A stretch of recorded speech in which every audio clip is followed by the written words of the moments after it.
What's going on YouTube? In this video, I got a nice RPO scheme for y'all. What brought me to this scheme is the RPO Orbit Sweep Peak. Now this play has a built-in top tier run play where the two guards are pulling, and on top of that you can dump it down to your receiver slash running back. The reason I say that because we sub in our best running back at that receiver position. I'll explain that when we get to the practice field, and then we're going to mix it in with the PA Orbit X spot. You can see right here, this is a really good play to throw in the mix to throw your opponent off.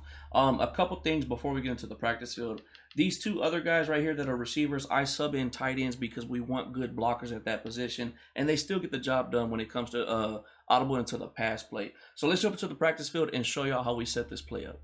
All right, we're going to be going against random defenses. So like I said, I like to put my best running back, preferably a power back. If you can get the best of both worlds with a little bit of speed too, at the B position, because this is one of those plays where it's one broken tackle away from a touchdown. If your tight ends at X and Y set really good blocks, which they normally do because you're going to be going against, you know, DBs. Like right there, look at the blocks they just set. And this is what we're talking about. But if they set really good blocks, this is like one broken tackle away from a 30-yard gain, a touchdown, and things like that. Now, it's give and take. Sometimes it helps to have that speed there.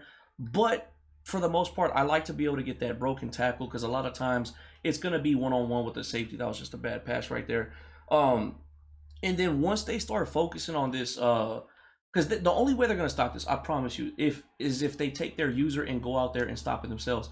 That is the only way that I was able, that any of my opponents that I was going against in head-to-head games were able to stop this, was taking their user and actually going over there and try to stop it. And when they start doing that, that's when you're going to actually do the run play where the guards are pulling.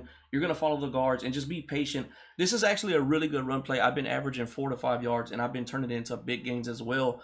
Against the computer, they're going to do a better job of stopping the run. But what I'm talking about is when the user actually starts focusing on B and stops worrying about this run play, then you can get really good gains, right? I was trying to throw the ball right there, but I didn't throw it. But when the user starts focusing on the B receiver motioning over and they're trying to stop it, because if they don't go over there, I promise you, you're going to get good gains every single time. And when they start doing that, that's when you want to hit this run play, man. This run play is nasty. And what a lot of people were doing when I was running this is they were going into man coverage. Look at the blocks right here with the tight ends. Right there, speed would have probably helped me. But regardless, we're getting 10 to 15 yards. And what's going on in these head-to-head games is they're going into man coverage thinking that, you know, the cornerback's going to follow me over. When they start doing that, now you're not going to be able to see the good results that I've been getting in head-to-head games, which we're going to show y'all some clips of me using this after this. This is how I set up this run play. So I put Y on a slant, I put X on a streak, and the running back on a 5 and in. This is a really good route combo against man coverage. A completely destroys man coverage, and that's normally what they do. They go into those zero blitzes. So I'll run something like this. I don't even know if they're in man coverage right now, but we're just going to run the play so you can see what it's looking like. Now it's the zone, and you can just, you know, just hit your check downs if you need to. But that's how you want to set it up when they start going into man coverage. The user's over there trying to stop the swing with the B receiver going into the run.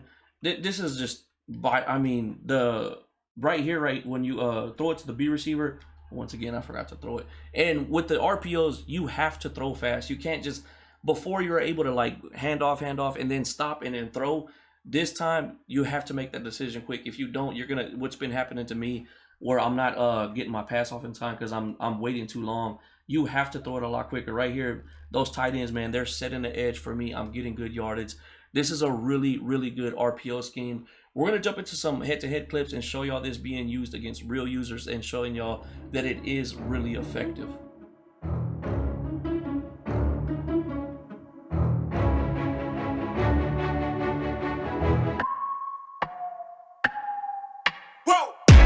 Who knew I would make it this far? They hated, they never believe me.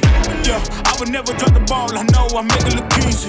Yeah, Mayweather with the defense. I don't care what a critic gotta say. I got them picking up the pieces. That to me, you really playing with your life. I'm about to come and run it all back. I'm the new era, about to snap back. You ain't fitting for it, cause you all cap like. Hold up, I shoot my shot, wait, hold up. I'm really about to run this go up. You know it's all net when it go up.